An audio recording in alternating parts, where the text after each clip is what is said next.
Hello and welcome. A few nights ago I went out to Old Winchester Hill in Hampshire, like the rest of the world, to try and photograph the Comet NEOWISE. And I admit that the best of my pics that night were really not of the night sky. Here's the best of the views of the Comet that I got. The problem really was one of timing. I just left it too late and it was too light really by the time that I got there. The location really wasn't right either, and so I went out again to Burley in the New Forest for a second crack at it, and that's what this particular video is about. I hope you'll enjoy. Evening folks. Right, so at the moment I'm out here on location in the New Forest. It's pitch dark, and which is great. Unfortunately, there's a bank of cloud on the horizon exactly where the comet should be, which isn't great news. So I'm going to have to stick around. There's a bit of mist forming in the valley where I was hoping to stand, so that's not going to help. So I've come instead on to this little mini hilltop. It's more of a little rise in the ground, really. I'm just going to wait it out for a while and see whether or not the cloud on the horizon finds it within itself to disappear and let me catch sight of this comet. I can see the Great Bear very clearly, but the comet is below and to the east of that, and it's right behind this cloud at the minute. Anyway, hopefully it will clear soon. Let's see how it goes. So the good news is that I can kind of see the comet. I can see the tail of the comet just popping up above the bank of cloud that it's sat behind at the moment. It's really low on the horizon. So if I think I'd gone any lower than I am at the moment, I wouldn't have seen it anyway. But I'm going to stick it out. I think this cloud might move. I'll review some of the pictures that I've just taken and see whether or not, see which direction the clouds are going. Hopefully they're going away, but anyway, at least I can tell exactly where it is. I've got a little technique for doing that. I take the Great Bear, I take the star in from the end of its handle. It's a bit like a pan, isn't it? It's a bit like a saucepan. It is to my mind anyway. So the star second in from the left, and then the bottom right hand star of its bucket. And then project that line about as far again down and to the right, and that's roughly where you can find the comet. The good news is we now have a full view of the comet, and absolutely where it should be, of course. So where else is there gonna be? So no, we've got a good full view of the comet. The bad news is this ground fog is really beginning to thicken up behind me in the valley below, and it's really starting to encroach on this little hillock that I am on, and so I may well soon find myself shrouded in fog, which is going to be such a shame. I haven't taken any, well, I've only done wide angle shots at the moment because this comet looks quite nice with the Great Bear in the picture. I quite like that. So I've taken about 15 shots or so at ISO 3200 and 20-second exposure time.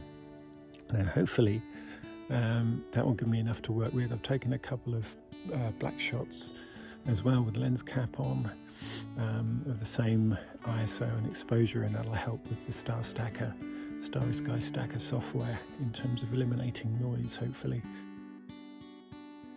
Well, sadly that really didn't work out, and the main problem I had was focus.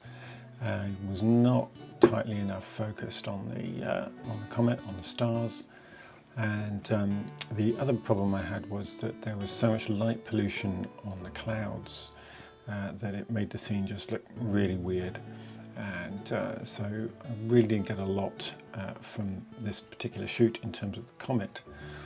What I didn't get in terms of the comet though was more than made up for by some of the other shots that I got that night, particularly of the mist in the valley that was forming behind me and around me, and I hope you'll enjoy some of the other shots that I got that evening. Sorry, all you can see is my red headlamp at the moment.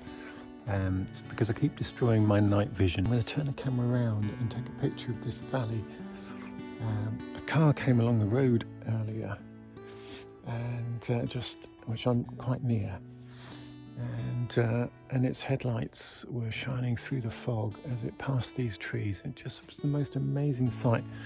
I'm really hoping that something similar will happen again, and I might be able to get a bit of a shot of it, because it just looked absolutely out of this world. Just a beautiful, amazing sight, really. I've taken some nice shots behind me, I think. I've actually broken out the D700, the Nikon, because I just haven't had a chance to use it before. But there's some lovely views behind me of the mist in the valley, and the comet got obscured. I'm just so excited that I could barely speak.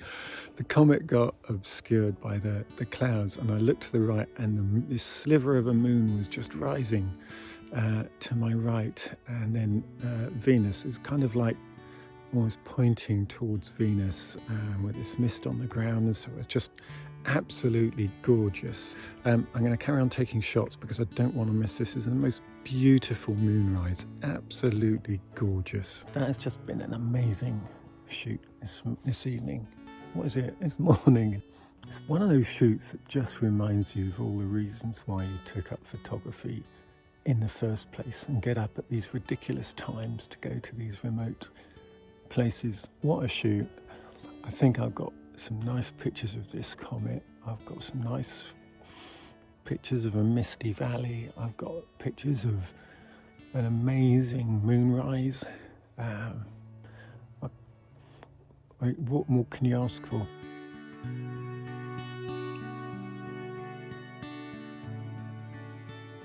So time now is about 5 to 4. Everything's soaking wet just from the fog. But actually, do you know what? I really don't mind too much. What a great night.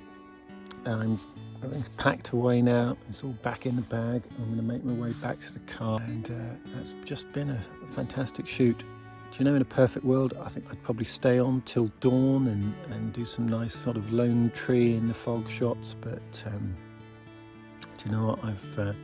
I've just had a great night, and I think I'm just going to go back home, get a bit of kip, and see the grandchildren.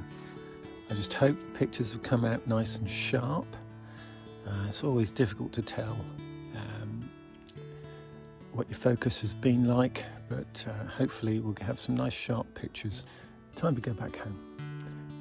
If you've made it this far, thank you very much. I'll probably do a little bit of post-production stuff here that I might talk about. I'll share some shots at the end.